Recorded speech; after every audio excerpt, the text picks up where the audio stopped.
Halo, selamat pagi kelas 12 Mindfulness. Mohon maaf minggu kemarin kita kena imbas di acara perayaan kue bulan sehingga minggu kemarin saya tidak bisa datang ke kelas yang harusnya saya menjelaskan eh, tentang proyek PTS buat kalian. Oke, jadi mengejar waktu, mohon maaf proyek tetap saya berikan tapi saya lewat video ini. Baik, langsung saja kita mulai bahwa proyek kita terakhir kita sudah mendapatkan satu nilai di permainan bola besar dan proyeknya itu masih terkait dengan bola besar. Jadi kemarin kalian belajar tentang passing, kalian belajar tentang dribbling, dan kalian aplikasikan di dalam sebuah permainan sepak bola. Dari awal sampai dan akhir kalian penilaian. Dan hari ini proyek PTS kalian masih berkaitan dengan sepak bola, yaitu berandai-andai. Kalau saya menjadi seorang pelatih, saya memiliki dua opsi formasi, 4-3-3 atau 4-4-2. Nah, saya mau pakai formasi yang mana?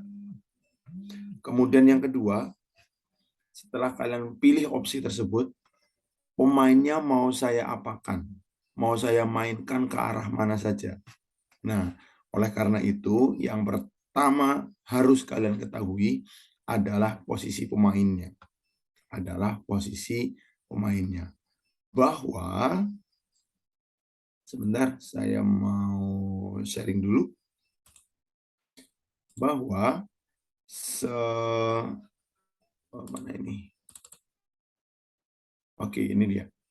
Bahwa seorang pelatih dia harus tahu dulu posisi pemainnya. Di dalam sepak bola yang namanya posisi pemain itu ada 3. Secara garis besar dalam sepak bola posisi pemain ada 3, yaitu pemain belakang. Oh, bukan ini. Sebentar. Ini dia. Yaitu pemain belakang. Iya, pemain belakang yang ini yang warna hitam. Pemain belakang. Kemudian Kemudian warna orange ini adalah pemain depan. Orange sama kuning ini. Depan, sorry. Ini ada pemain tengah, bukan pemain depan. Maaf, salah kata. Pemain tengah. Kemudian yang warna biru ini adalah pemain depan. Oke ya. Hitam adalah pemain belakang, kuning adalah pemain tengah, biru adalah pemain depan. Oke, ini adalah formasinya. Kalau ini saya pakai 4-4-2. Artinya 4-4-2 itu adalah 4 pemain belakang, 4 pemain tengah, dan 2 pemain depan. Nah, gitu. Mister, itu baru 10, kan pemain bola 11, Mister. Bukan 10. Yang satu lagi mana? Yang satu lagi adalah kiper. Biasanya kiper itu nggak dihitung dalam formasi. Saya sebutkan di sini yang hijau nih. Jadi pemain yang posisinya di depan kiper namanya pemain belakang. Oke, pemain belakang. Ini dia pemain belakang.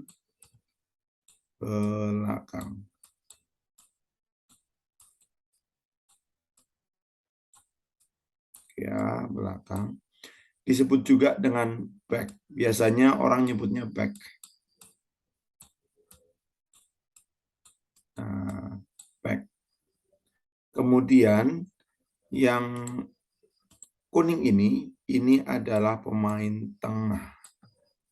Ya, pemain tengah. Orang menyebutnya namanya adalah gelandang. Gelandang. Ya, gelandang.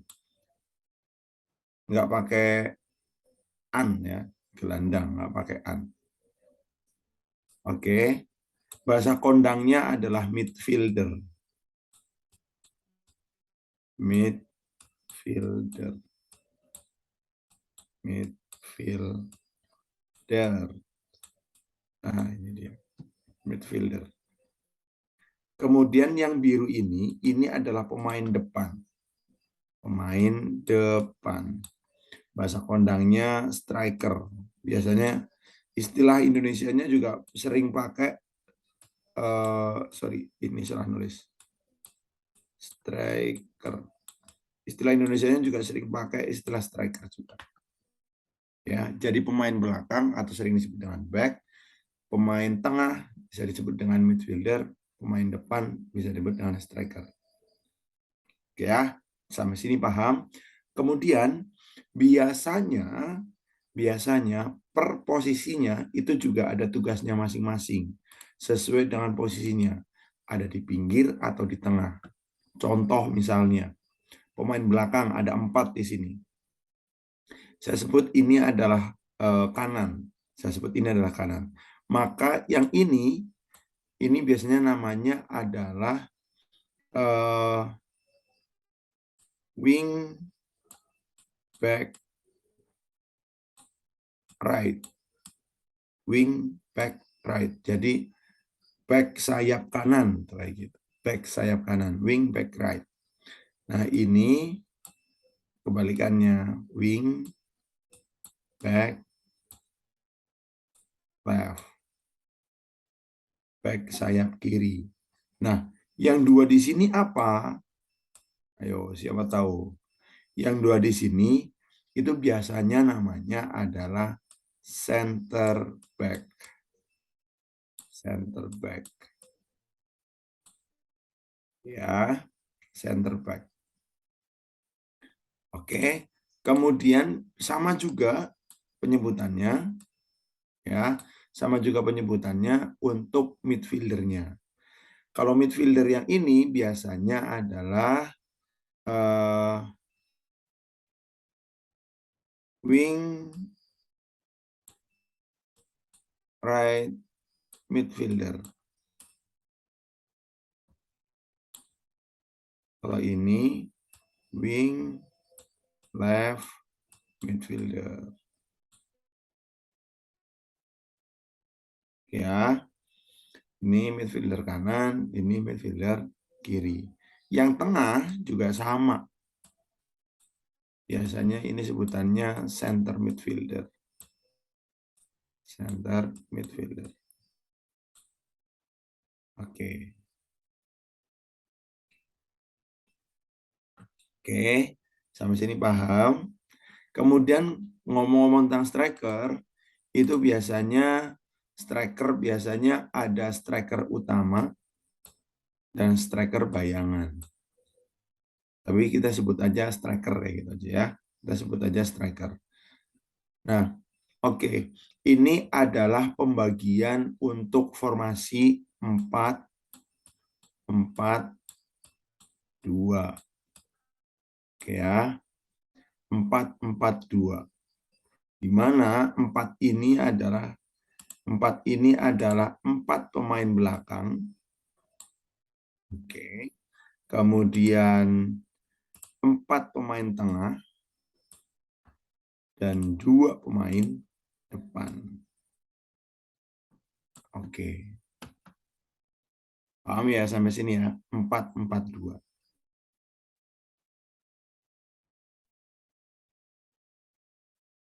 Oke. Selanjutnya. Nah, ini yang 4-4-2. Oke, kita bicara tentang 4-3-3 sekarang ya. Formasi 4-3-3. Sama seperti 4-4-2, dalam sepak bola juga ada formasi 4-3-3. Di mana 4-3-3 itu adalah sama saja 4 pemain belakang, ya, 4 pemain belakang, kemudian 3 pemain tengah, Ini bebas ya warnanya ya. Biasanya sih sama, hitam semuanya atau kayak gitu. Ini hanya mempermudah kalian saja untuk membedakan. Kemudian 3 pemain depan. penamaannya juga sama penamaannya. Jadi dari formasi ini berarti kan 4 pemain belakang, 3 pemain tengah, dan 3 pemain depan. Nah, terus ini kan dibagi lagi tadi. Ada wing back right, ada wing back left, kayak gitu. Ini juga sama. Terus gelandangnya gimana, Mister? Kalau tadi gelandangnya kan, kan ada 4. Center midfieldernya ada 2. Ya ini berarti cuma 1 tok center midfieldernya. Karena di posisi ini ada 3. Yang beda adalah di pemain depannya. Kalau tadi pemain depannya ada 2, pemain depan utama dan juga pemain depan bayangan. Nah, walaupun tadi nggak saya sebutkan, udah bebas aja pokoknya pemain depan tuh kayak gitu, karena cuma 2. Nah, sekarang ini karena 3, ini harus jelas, ya harus jelas tugasnya tuh ngapain. Jadi saya sebut ini adalah center striker, atau ada yang nyebut center forward kayak gitu. Yang ini adalah wing left striker, yang ini adalah wing right striker.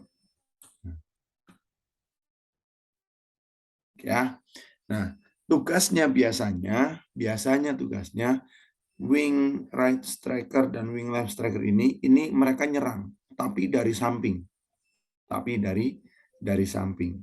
Kalau center striker itu biasanya dia cari posisi di area kotak penalti biasanya. Ya, di area kotak penalti. Jadi center striker ini fungsinya banyak. Dia bisa mantulin bola atau dia bisa melakukan syuting langsung. Kayak gitu. Dia bisa mantulin bola kalau ketika di belakangnya dia atau dia sedang di defense sama lawan. Maka dia hanya mantulin bola diarahkan ke wing right striker atau wing left striker untuk di shooting. Atau bisa juga center striker juga bisa mantulin bola lagi ke arah pemain